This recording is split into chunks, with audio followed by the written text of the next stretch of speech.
Hey everybody, I'm Jennifer Shirley, and I want to tell you about a class that I'm teaching here at Marc School of Woodworking. It is a weekend class, and it's all about using the Cricut die cut machine, the one that makes decals for your windows.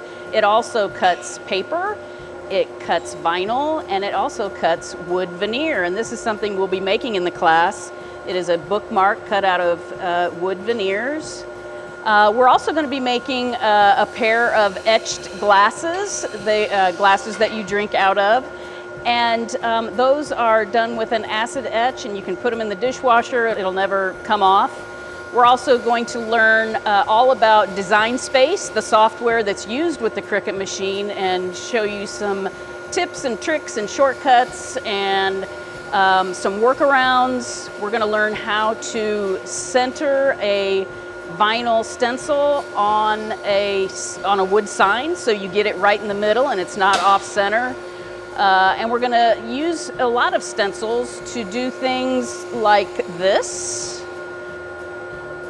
And we're just going to make some really fun projects. It's a weekend, it's going to be jam-packed. You'll bring your own Cricut machine and your own laptop, and we'll use the Wi-Fi here at Marc Adams to get things done. All right, hope to see you.